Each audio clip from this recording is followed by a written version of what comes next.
The Dodge Challenger Hellcat wide body SRT. This thing's bonkers, we already know that. But I've not used it yet in game. And the most recent live weekly events really got this kind of theory going in my head that, you know, it's all around the the Chinese New Year, and the previous weekly ones obviously around all the Japanese cars and the wide selection that we should have, and we don't. But there is a category, there is a brand, there is a nation of cars that we have actually got quite a wide berth of vehicles to try out, and that's the American brands. So today I'm going to start things off, and this might kick off a little bit of a series here going into this week.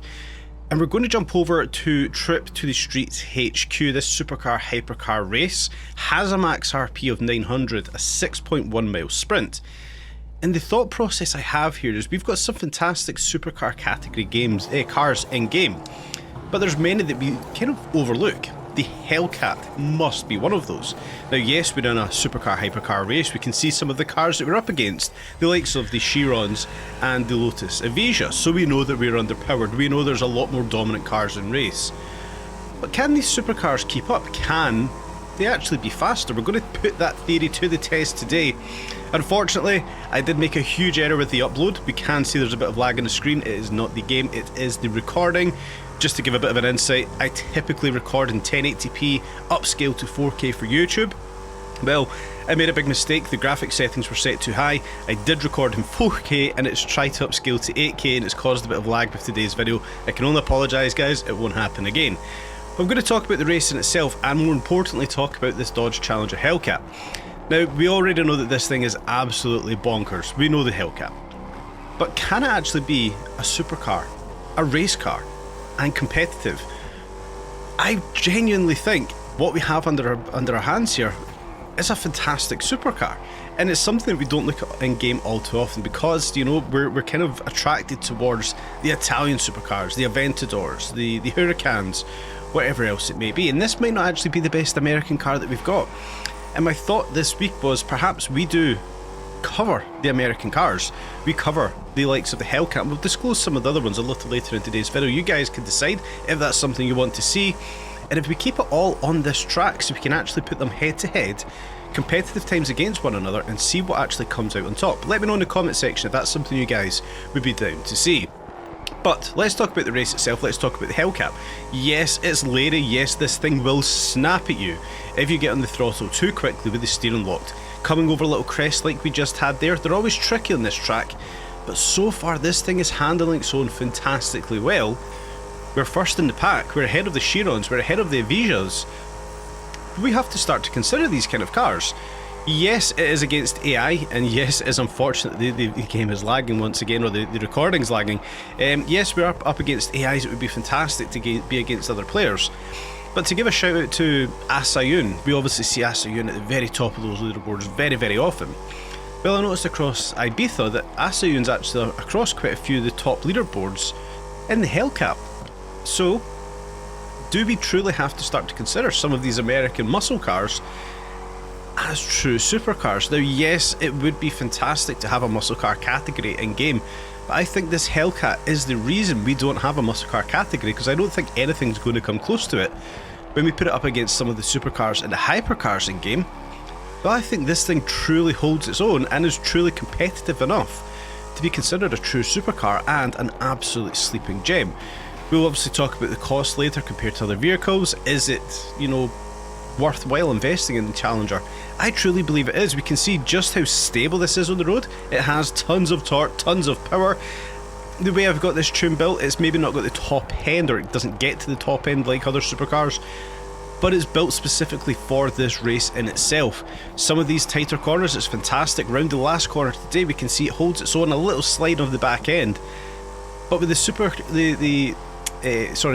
slick tyres fitted on that supercar build, that thing was absolutely phenomenal. And when we head over to the leaderboard, yes, we now have, thankfully, these reset leaderboards with a lot of the fake times taken off. Well, yes, the Lotus Evija, the 918, the Fenner, the Veyrons are all at the top of the leaderboard. But we've got now the fastest supercar time on the board in the Hellcat, a 3 minute 21.20. So, yeah, I think we now truly have to start to consider that these American cars are good enough to compete. Maybe not with the likes of the Avisas, the FXXK Evo, and, well, I would actually argue some of the Bugattis. But when we go down the board, we've got the Huracan, we've got an Aventador, a few seconds behind. Then further down, more Huracans, more Aventadors. So we can already see, one F-Type, I love to see the F-Type on the board, we can already see that the attraction instantly goes towards the Italian supercars, quite rightly so. But the Hellcat has just proven its own and has bet all of those Italian supercars. So my thinking here is that these are the cars that we are overlooking. For me, I totally overlooked American cars. The first thing I think about is tons of torque, tons of power through the back wheels. Not the most fantastic of chassis, let's be honest. If obviously you're into your cars, you kind of know that American cars typically don't have the best, chassis underneath them. But the Hellcat, I think, has just kind of proven us wrong there, and it handled that course fantastically well. And it's not the only one. We'll head over to the American dealership here, and we'll have a look at some of the cars that we do have on offer. Coming over, head straight to the left hand side. Now yes, first of all, let's take a look at that Hellcat. We paid 1.18 million credits for it, maybe a couple of 100,000 to add to the tune that we had there. It's rear wheel drive, 639 RP, so there's plenty of RP to play with. But there's another couple sitting here that we really have to pay attention to.